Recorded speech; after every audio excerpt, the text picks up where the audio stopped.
ನಮಸ್ಕಾರ ಆತ್ಮೀಯ ವಿದ್ಯಾರ್ಥಿಗಳೇ, ಈ ಒಂದು ಅವಧಿಯಲ್ಲಿ ನಾವು ಈ 8ನೇ ತರಗತಿಯಲ್ಲಿರುವಂತಹ ವಿಜ್ಞಾನ ವಿಷಯದಲ್ಲಿರುವ 2ನೇ ಪಾಠ ಸೂಕ್ಷ್ಮ ಜೀವಿಗಳು ಮಿತ್ರ ಮತ್ತು ಶತ್ರು ಎಂಬ ವಿಷಯದ ಕುರಿತು ಈ ಒಂದು ಅವಧಿಯಲ್ಲಿ ನಾವು ಅಭ್ಯಾಸ ಮಾಡೋಣ. ವಿದ್ಯಾರ್ಥಿಗಳೇ, ನೀವು ಈಗಾಗಲೇ ಈ ಸೂಕ್ಷ್ಮ ಜೀವಿಗಳು ಮಿತ್ರ ಮತ್ತು ಶತ್ರು ಎಂಬ ಪಾಠದ ಕುರಿತು ನೀವು 3 ಭಾಗಗಳನ್ನು ನೋಡಿದ್ರೆ ಮತ್ತು ಅವುಗಳನ್ನು ಅಭ್ಯಾಸ ಕೂಡ ಮಾಡಿದ್ದೀರ. ಅದರಲ್ಲಿ ಬರುವಂತಹ ಅಂಶಗಳು ಸೂಕ್ಷ್ಮ ಜೀವಿಗಳು ಎಂದರೇನು, ಅದರ ಬಗೆಗಳು, ಸ್ನೇಹ ಸೂಕ್ಷ್ಮ ಜೀವಿಗಳು, ಲಸಿಕೆಗಳು ಮತ್ತು ಮಣ್ಣಿನ ಫಲವತ್ತತೆ, ಯಾವ ರೀತಿ ಪರಿಸರವನ್ನು ಸ್ವಚ್ಛಗೊಳಿಸುವಿಕೆ ಮತ್ತು ಲಸಿಕೆ ಉದಾಹರಣೆ ಎಂದರೇನು, ಇವುಗಳನ್ನು ಕುರಿತು ಹಂತ ಹಂತವಾಗಿ ಅಭ್ಯಾಸ ಮಾಡಿದ್ದಾರೆ. ಮತ್ತು ಯಾವ ಒಂದು ಬ್ಯಾಕ್ಟೀರಿಯಾದಿಂದ ಪ್ರಾಣಿಗಳಿಗೆ ಮತ್ತು ಜಾನುವಾರುಗಳಿಗೆ ಯಾವ ಒಂದು ರೋಗ ಹರಡುತ್ತದೆ ಅದನ್ನು ಸಹಿತ ನೀವು ಅಭ್ಯಾಸ ಮಾಡಿದ್ದಾರೆ. ಮತ್ತು ಆಹಾರ ಒಂದು ಸಂರಕ್ಷಣೆ, ಯಾವ ಒಂದು ಆಹಾರದಿಂದ ಯಾವ ರೀತಿ ಒಂದು ಅಪಾಯವಿದೆ ಅನ್ನೋದನ್ನು ಅಭ್ಯಾಸ ಮಾಡಿದ್ರೆ ಇಲ್ಲಿಯವರೆಗೆ 3 ಭಾಗಗಳನ್ನು ನಾವು ಕಲಿತಿದ್ದೇವೆ. ಮತ್ತು ಇವತ್ತಿನ ಒಂದು ಅವಧಿಯಲ್ಲಿ ನಾವು ಏನು ಮಾಡಬೇಕು, ಈ 4ನೇ ಭಾಗವನ್ನು ಈ ಸೂಕ್ಷ್ಮ ಜೀವಿಗಳು ಮಿತ್ರ ಮತ್ತು ಶತ್ರು ಎಂಬ ವಿಷಯದ ಕುರಿತು ನೋಡೋಣ. ಇಲ್ಲಿ ಬರುವಂತಹ ಅಂಶ ಯಾವ್ದಂದ್ರೆ ಪಾಚರೀಕರಣ. ಯಾವ ಅಂಶ? ಪಾಚರೀಕರಣ.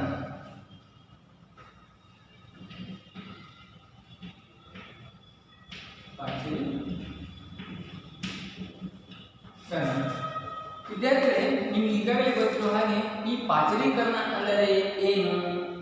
ಪಾಚರೀಕರಣ ಅಂದರೆ ಪಟ್ಟಣಗಳಲ್ಲಿ ಪಾಕೆಟ್ ಮೂಲಕ ಹಾಲು ಹೋಗುವ ಒಂದು ವಿಷಯಕ್ಕೆ ಅಥವಾ ಒಂದು ವಸ್ತು ಏನಂತ ನಾವು ಈ ಪಾಚರೀಕರಣ ಅಂತ ಕರಿತೀವಿ. ಏನು ಈ ಹಳ್ಳಿಗಳಿಂದ ಹಾಲು ತಯಾರಾಗಿ ಪಟ್ಟಣಗಳಿಗೆ ಪಾಕೆಟ್ ಮೂಲಕ ಏನು ಹೋಗುತ್ತದಲ್ಲ ಅದಕ್ಕೆ ನಾವು ಏನ್ತೀವಿ ಪಾಚರೀಕರಣ ಅಂತ ಕರಿತೀವಿ. ಅದು ಯಾವ ರೀತಿ ಅಂದ್ರೆ ಈ ಹಾಲು 70 ಡಿಗ್ರಿ ಸೆಲ್ಸಿಯಸ್ ತಾಪದಲ್ಲಿ ಇದ್ದಾಗ 15ರಿಂದ 30 ನಿಮಿಷಗಳ ಕಾಲ ಕಾಯಿಸಬೇಕು. ಆ ಕಾಯಿಸಿದಂಥ ಹಾಲನ್ನು ತಂಪುಗೊಳಿಸಿ ಪುನಃ ಶೇಖರಣೆ ಮಾಡುವ ಒಂದು ಹಂತ ಅಥವಾ ಕ್ರಿಯೆ ಏನಂತ ನಾವು ಪಾಚರೀಕರಣ ಅಂತ ಕರಿತೇವೆ. ಈ ಒಂದು ಪಾಚರೀಕರಣ ಕ್ರಿಯೆಯನ್ನು ಯಾರು ಕಂಡುಹಿಡಿದಪ್ಪ ಅಂದ್ರೆ ಲೂಯಿಸ್ ಪಾಶ್ಚರ್ ಅವರು ಕಂಡುಹಿಡಿದರು. ಲೂಯಿಸ್ ಪಾಶ್ಚರ್ ಯಾವ ರೀತಿ ಪಾಚರೀಕರಣ ಅಂದ್ರೆ ಹಾಲು 70 ಡಿಗ್ರಿ ಸೆಲ್ಸಿಯಸ್ ತಾಪಮಾನ ಇದ್ದಾಗ 15ರಿಂದ 30 ನಿಮಿಷಗಳ ಕಾಲ ಕಾಯಿಸಿ ಅದನ್ನು ತಂಪುಗೊಳಿಸಿ ಪುನಃ ಶೇಖರಣೆ ಮಾಡುವ ಒಂದು ಕ್ರಿಯೆಗೆ ಏನಂತ ನಾವು ಪಾಚರೀಕರಣ ಅಂತ ಕರಿತೀವಿ. ಅದೇ ಈ ಲೂಯಿಸ್ ಪಾಶ್ಚರ್ ಅವರು ಅದನ್ನ ಆವಿಷ್ಕರಣೆ ಮಾಡಿದರು. ಅದೇ ರೀತಿಯಾಗಿ ಸಂಗ್ರಹಣೆ ಮತ್ತು ಪಟ್ಟಣ ಕಟ್ಟುವಿಕೆ ಅಂದ್ರೆ ಏನು? ಇಲ್ಲಿ ಪಟ್ಟಣಗಳ ಅಂದ್ರೆ ಸಿಟಿ ಲೆವೆಲ್ ರೋಡ್ ಫುಟ್ಪಾತ್ ಅಂತೀವಲ್ಲ, ಅಲ್ಲಿ ಹಣ್ಣುಗಳು ತರಕಾರಿಗಳನ್ನು ಮಾರ್ತಾ ಇರ್ತಾರೆ. ಅವರು ಸೂಕ್ಷ್ಮಾಣು ಜೀವಿಗಳಿಂದ ಆ ಹಣ್ಣುಗಳು ತರಕಾರಿಗಳು ಹಾಳಾಗಬಾರ್ದಂತ ಏನ್ ಮಾಡ್ತಾರೆ, ಅಲ್ಲಿ ಒಂದು ಪ್ಯಾಕೆಟ್ ಮೂಲಕ ತಯಾರಿಸಿ ಅವುಗಳ ಒಳಗೆ ಹಣ್ಣುಗಳನ್ನು ಮತ್ತು ತರಕಾರಿಗಳನ್ನು ಮಾರಾಟ ಮಾಡ್ತಾ ಇರ್ತಾರೆ. ಇದೇ ಒಂದು ಏನು ಸಂರಕ್ಷಣೆಗೆ ಇದು ಒಂದು ಅಂಶವಾಗಿದೆ. ಹಾಗಾದ್ರೆ ಈ ರೀತಿ ಮಾಡುವುದರಿಂದ ಹಾಲಿಗೆ ಸೂಕ್ಷ್ಮ ಜೀವಿಗಳು ಬೆಳೆಯಲು ಸಹಾಯ ಮಾಡುವುದಿಲ್ಲ. ಯಾಕೆಂದ್ರೆ ಈ ಹಾಲುಗಳನ್ನು ನಾವು ಕಾಯಿಸಿ ಪುನಃ ತಂಪುಗೊಳಿಸಿ ಏನು ತಯಾರಿಸ್ತೀವಲ್ಲ ಆ ಹಾಲಿಗೇನು ಸೂಕ್ಷ್ಮ ಜೀವಿಗಳಿಂದ ಅಪಾಯವಿಲ್ಲ. ಯಾಕೆಂದ್ರೆ ಎಷ್ಟೋ ದಿನಗಳವರೆಗೂ ನಾವು ಫ್ರಿಡ್ಜ್ನಲ್ಲಿಯೇ ಆ ಪ್ಯಾಕೆಟ್ ಹಾಲನ್ನು ಇಟ್ಟು ಮಾರಾಟ ಮಾಡ್ತಾ ಇರ್ತೀವಿ. ಆದರೂ ಸಹಿತ ಅದನ್ನು ಕೂತು ನಾವು ಅಂದ್ರೆ ತೆಗೆದುಕೊಂಡು ಏನ್ ಮಾಡ್ತೀವಿ, ಹಾಲನ್ನು ಕಾಯಿಸ್ತಾ ಇರ್ತೀವಿ. ಕಾಯಿಸಿದ ಕೂಡಲೇ ಹಾಲನ್ನು ಕೆಡುವುದಿಲ್ಲ. ಯಾಕೆ ಕೆಡುವುದಿಲ್ಲ ಅಂದ್ರೆ ನಾವು ಈ ರೀತಿ ಮಾಡುವುದರಿಂದ ಹಾಲುಗಳು ಕೆಡುವುದಿಲ್ಲ. ಇದೇ ಅದಕ್ಕೆ ಕಾರಣ.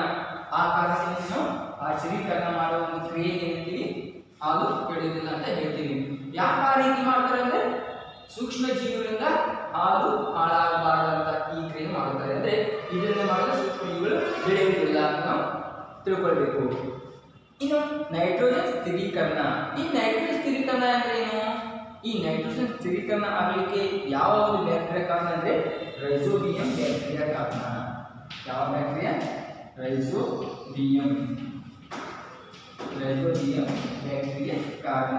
ಇದು ಒಂದು ದ್ವಿದಳ ಸಸ್ಯದಲ್ಲಿ ಅಂಟಿಕೊಂಡಿರುತ್ತದೆ. ಯಾವ ಸಸ್ಯ? ಲೆಗ್ಯೂಮ್ ಎಂಬ ದ್ವಿದಳ ಸಸ್ಯ. ಲೆಗ್ಯೂಮ್ ಅಂದ್ರೆ ದ್ವಿದಳ ಸಸ್ಯ. ಇದು ಬಟಾಣಿ ಮತ್ತು ಬೀನ್ಸ್ಗಳ ಸಸ್ಯಗಳಲ್ಲಿ ಅಂಟಿಕೊಂಡಿರುತ್ತದೆ. ಅಂದ್ರೆ ಅಂಥ ಸಸ್ಯಗಳೇನು ಈ ರೈಜೋಬಿಯಂ ಬ್ಯಾಕ್ಟೀರಿಯಾ ನಮಗೆ ದೊರೆಯುತ್ತದೆ. ಈ ನೈಟ್ರೋಜನ್ ಸ್ಥಿರೀಕರಣ ಆಗಲಿಕ್ಕೆ ಕಾರಣ ಏನಪ್ಪಾ ಅಂದ್ರೆ ಈ ಬ್ಯಾಕ್ಟೀರಿಯಾನೇ ಕಾರಣ ಅಂತ ನಾವು ತಿಳ್ಕೊಳ್ಬೇಕು.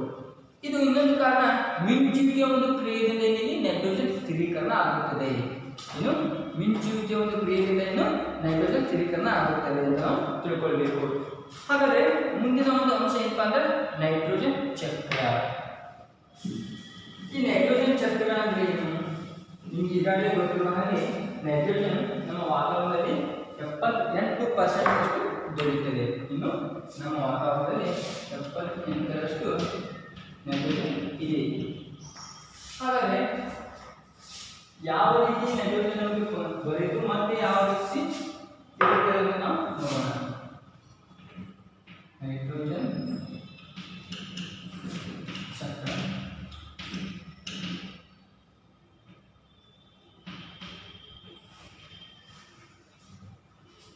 ಇಲ್ಲಿ ನಾವು ಈಗಾಗಲೇ ಹೇಳಿದ ಹಾಗೆ ಈ ನೈಟ್ರೋಜನ್ ಒಂದು ಬ್ಯಾಕ್ಟೀರಿಯಾ ಮೂಲಕ ಸ್ಥಿರೀಕರಣಗೊಳ್ಳುತ್ತದೆ. ಯಾವ ಬ್ಯಾಕ್ಟೀರಿಯಾ ಮೂಲಕ ಇದು ಸ್ಥಿರೀಕರಣಗೊಳ್ಳುತ್ತದೆ? ಒಂದು ರೈಜೋಬಿಯಂ ಬ್ಯಾಕ್ಟೀರಿಯಾ ಅಂತ ನಾನು ಹೇಳಿದೆ.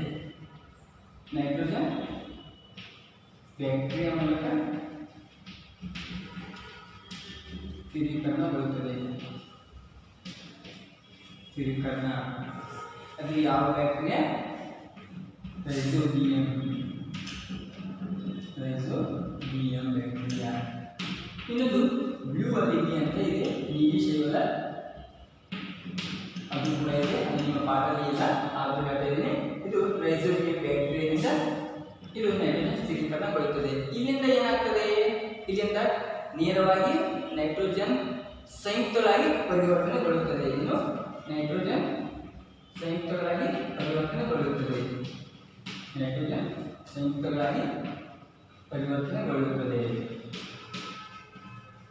ಪರಿವರ್ತನೆ ಮತ್ತು ಇಲ್ಲಿಂದ ನೈಟ್ರೋಜನ್ ವಾತಾವರಣದಲ್ಲಿ ನೈಟ್ರೋಜನ್ ಇದ್ದಂಥದ್ದು ಬ್ಯಾಕ್ಟೀರಿಯಾದಿಂದ ಸ್ಥಿರೀಕರಣಗೊಂಡು ನೇರವಾಗಿ ಸಂಯುಕ್ತಗಳಾಗಿ ಪರಿವರ್ತನೆಗೊಂಡು ಇಲ್ಲಿನ ನೇರವಾಗಿ ಮಣ್ಣಿನಲ್ಲಿ ಶೇಖರಣೆ ಆಗುತ್ತವೆ. ಮಣ್ಣಿನಲ್ಲಿ ಶೇಖರಣೆ, ಮಣ್ಣಿನಲ್ಲಿ ಸಂರಕ್ಷಣೆ ಅಂತ ಹೇಳ್ಬೋದು. ಇಲ್ಲಿಂದ ನೇರವಾಗಿ ಸಸ್ಯಗಳಿಗೆ ಹೋಗ್ತದೆ. ಮತ್ತು ಇನ್ನೊಂದು ನಾನು ವಿಷಯ ಹೇಳಿದೆ, ನೇರವಾಗಿ ಮಿಂಚಿನಿಂದ ಕೂಡ ಏನು ನೈಟ್ರೋಜನ್ ಮಣ್ಣಿನಲ್ಲಿ ಸಂರಕ್ಷಣೆ ಆಗುತ್ತದೆ. ಏನು ಮಿಂಚಿನಿಂದ ಕೂಡ ಏನಾಗ್ತದೆ? ಇಲ್ಲಿ ನೈಟ್ರೋಜನ್ ಕೂಡ ಮಣ್ಣಿನಲ್ಲಿ ಸಂರಕ್ಷಣೆ ಆಗುತ್ತದೆ. ಅದೇ ರೀತಿಯಾಗಿ ಈ ಮಣ್ಣಿನಲ್ಲಿರುವ ನೈಟ್ರೋಜನ್ ಏನ್ ಮಾಡ್ತದೆ ಅಂದ್ರೆ ಸಸ್ಯಗಳಿಗೆ ಹೋಗಿ ಈ ಸಸ್ಯ ಏನ್ ಮಾಡ್ತದೆ ಅಂದ್ರೆ ಫೋಟೋಸಿಂಥೆಸಿಸ್ ಅಂದ್ರೆ ದ್ಯುತಿ ಸಂಶ್ಲೇಷಣೆಯನ್ನು ತಯಾರಿಸಿ ಆಹಾರವನ್ನು ತಯಾರಿಸಿ ಅದರ ಮೂಲಕ ಪ್ರಾಣಿಗಳ ಭಕ್ಷಣೆ ಮಾಡುತ್ತವೆ. ಏನು ಪ್ರಾಣಿಗಳು ಭಕ್ಷಣೆ ಮಾಡುತ್ತವೆ. ಈ ಪ್ರಾಣಿಗಳು ಈ ಆಹಾರವನ್ನು ಸೇವನೆ ಮಾಡಿದ ನಂತರ ಅವುಗಳ ಮೂಲಕ ವಿಸರ್ಜನೆ ಅಥವಾ ಆ ಜೀವಿಯು ಸತ್ತು ಹೋದರೆ ಪುನಃ ಏನು ಮಣ್ಣಿನಲ್ಲಿ ಕೊಳೆತು ಹೋಗುತ್ತದೆ. ಆ ಕೊಳೆತಂತ ಒಂದು ಅಂಶ ಏನಿದೆಯಲ್ಲ ಪುನಃ ನೈಟ್ರೋಜನ್ ಮಣ್ಣಿನಲ್ಲಿ ಹೋಗುತ್ತದೆ. ಇನ್ನು ಮಲ ವಿಸರ್ಜನೆ ಅಥವಾ ಸತ್ತು ಹೋದ